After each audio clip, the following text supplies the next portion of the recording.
One card that Sunak could have played if he had a stronger record of delivery on his various immigration policies would have been that he could have pushed back to Labour on the immigration question. I mean, incidentally, if you look at polls, I mean, it's basically a dead heat as to who is trusted on this question, which tells you how badly they've messed it up. But it was always going to be difficult for Sunak to run on his economic record, even if you take his argument in relation to steadying the ship and getting us back on the right track and whatever. If people do not feel it, they are not going to vote on behalf of it. They're not going to take your word for it. And you can point to as many numbers, like inflation was over 10%, but now it's 3.2 or whatever it is. You can, or 2.3. I mean, again, it doesn't matter. If people know, not even feel, they know that they're poorer.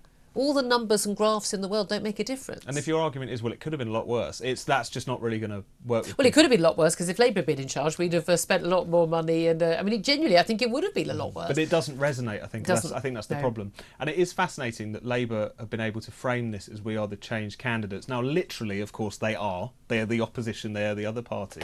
But is that change? No one looking at them could think that really much in the country is really going to radically shift as a consequence of that. And they're trying to make a virtue out of that. They're almost trying to say it will be it's not a revolution. More or less as before. Keir Starmer has said that he is a socialist, though. And it's interesting because I printed out a list of his, his 10 pledges when he stood to be Labour leader in, what was it? It was 2020, wasn't it? Early 2020. His pledges to you.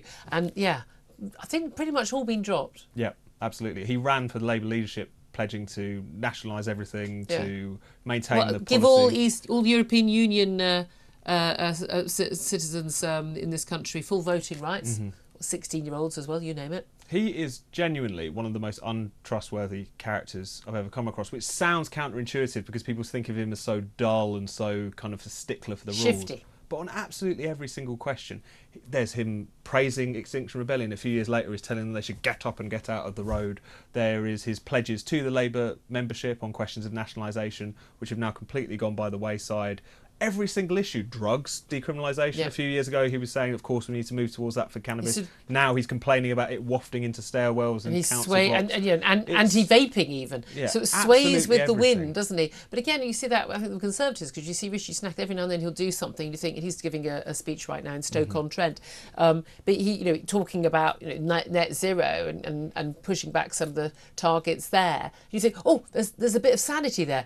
No, then they row back on it, a week later. And it's, again, I mean, stability is change, change is stability, Labour is Conservative, Conservative is Labour. That's the reality. That's the Orwellian reality. I mean, that is the unfortunate thing. They are very similar. I think on Starmer's case, though, his ability to say one thing and then say another about 6 weeks later is even more pronounced than some of the other empty suits in this contest. Absolutely.